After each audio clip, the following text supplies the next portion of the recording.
Harry Potter star Daniel Radcliffe promotes child sex changes and says we should, quote, trust kids to tell us who they are. And of course, we got this all on video. We got a clip for you to watch today.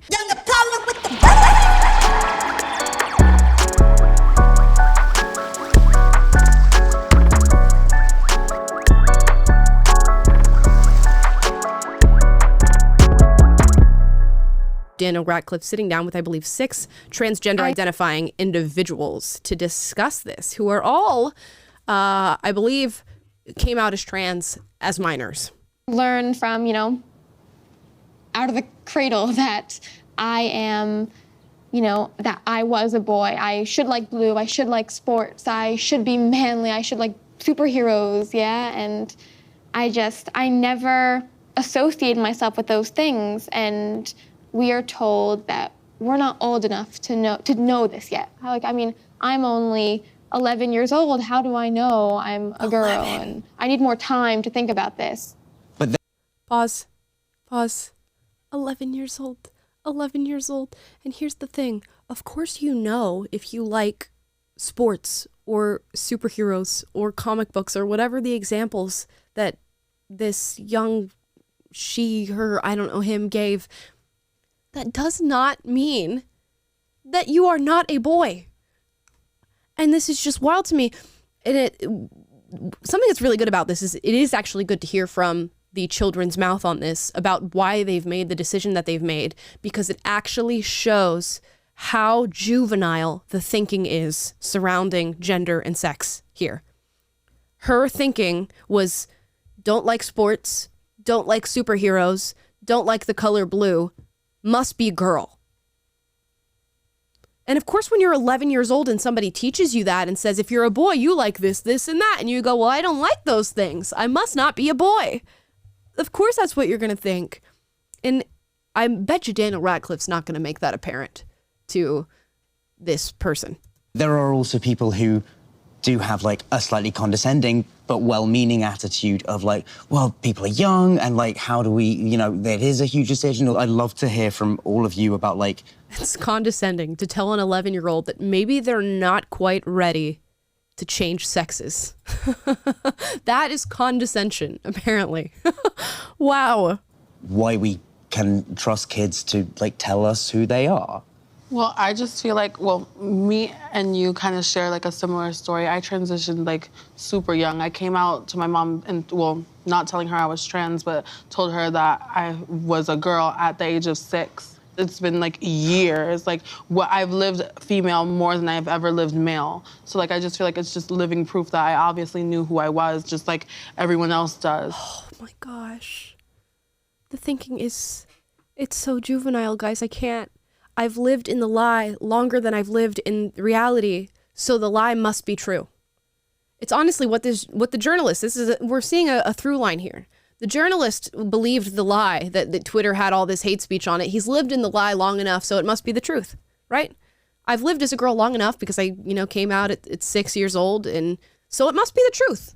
That means because I was assured and I was affirmed, and now I've been transitioning, so it must be true that I am actually a girl. No. And to think, oh, well, our journeys are the same. Meaning what? You didn't like sports, you didn't like the color blue, and you didn't like superheroes? Oh my gosh. And to your point, this is, very juvenile logic at play, which only underscores the notion that this person is not qualified as a minor, as a child, to make a permanent decision about their life. We don't let people who are under 21 buy alcohol or buy cigarettes or whatever, and yet we're allowing people to permanently alter the course of their lives and potentially sterilize themselves or remove parts of their body permanently on the basis of feeling this is who I am.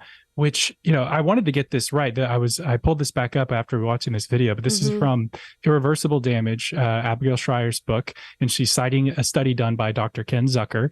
And it says, in cases in which a child has not been socially transitioned by parents, she found that 88% outgrew their gender dysphoria. So here's Daniel Radcliffe, sitting with a bunch of children saying, tell us about how adults should listen to you guys about who you are. And of course, like you said, in this juvenile thinking, they're like, yeah, well, this is how I think about myself, and these are my feelings right now. Which, okay, maybe that's your feelings are valid about where you are in this moment in your life, and that's fine. But also, reality is a thing, and also, we don't need to sit here and take cues from children on decisions that they can make for themselves that are going to affect their lives in really negative ways, and that they're going to grow out of, but according to research, at a rate of 88% if they're not affirmed in this direction with social transition. And they say, never meet your heroes in person or whatever, because they'll disappoint you, but never watch your heroes host a Trevor Project panel of children who are gender confused, because that'll be even more disappointing. Dude, and what a crazy endorsement to make on his point. Like, of all the hills that you would choose as Daniel Radcliffe being in this position, what a crazy hill, what a crazy uneducated hill you would sit on to endorse children mutilating their bodies. Like, really think about what he has chosen to take on. And he's not necessarily taking it on, which we'll get into this. We'll get into the history here, right? Daniel Radcliffe didn't have a peep to say about transgenderism until J.K. Rowling hit Twitter and said, I don't agree with what's going on here. We need to protect women. Now, instead of saying, I agree with J.K. Rowling, which he did. He came out and publicly said that and said, I don't agree, even though she's given me so much of my career, I don't stand with her beliefs on transgenderism. He had to take it further. He had to go to the most radical place he could go, which is transitioning children, and then sit here and endorse it publicly.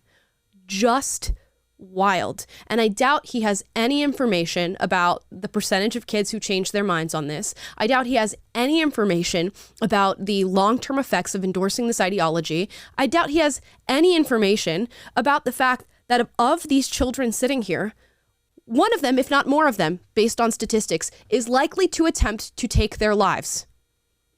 A vast percentage of people who struggle with transgenderism and gender dysphoria attempt to take their lives, and many of them are successful. Is he going to acknowledge that?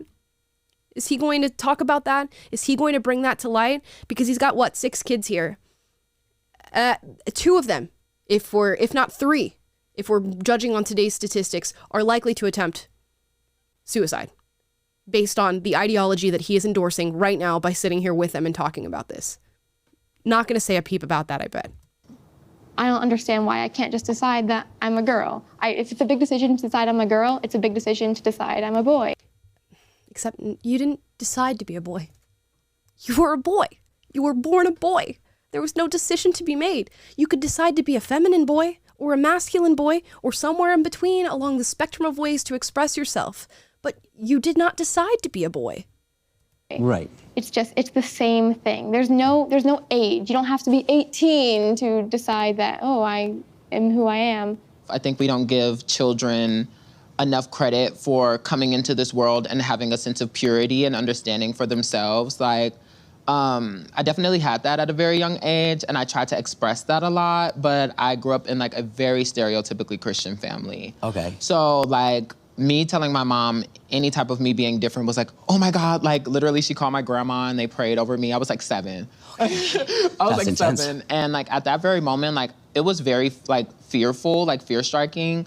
But at the same time, if we're going to be able to have relationships and be authentic with each other, this is something that I need you all to get, Yeah, but I would love to hear from you also about just as I said, I always knew I was a boy because it was just a thing that I grew up knowing. Yeah. Yeah.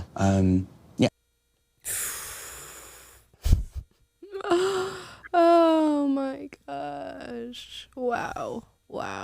You know what? I mean, more than just being upset this is happening, I'm just thinking, trying to think about 20 years down the line or 30 years down the line when this comes to, to its full extent, and we actually have all the research and we're confirmed with all the young children who are living through this right now, how bad the outcomes are with this stuff. How is he going to feel that he chose to uneducatedly sit down and talk to these children about this and make an endorsement for the Trevor Project, which, for those of you who don't know, is an LGBTQ organization that outwardly endorses the mutilation of children, and has worked with the likes of Dylan Mulvaney, that whole Dylan Mulvaney sing-songy dance thing that you guys watched, that he did, I believe, in New York. That was the Trevor Project also. So they're really hitting home runs with getting their big stars to address and to endorse the mutilation of children. How's he going to feel? I wonder if he's ever going to get checked back in on when it comes to this subject matter. If 20 years down the line, we're going to revisit Daniel Radcliffe to see about how he feels with his endorsement. They won't. They won't. And Tom Sowell writes about this at great length and talks about it. Intellectuals are never held accountable for their ideas. Not that I would go as far as to call Daniel Radcliffe an intellectual, because I purely think he's uneducated on the subject matter and is just choosing to virtue signal because J.K. Rowling did something that he did not like. They're never held accountable for the lies that they tell, for the ideas, and the lives that are ruined with the ideas that they push forward. So he won't be held accountable for this. Yeah.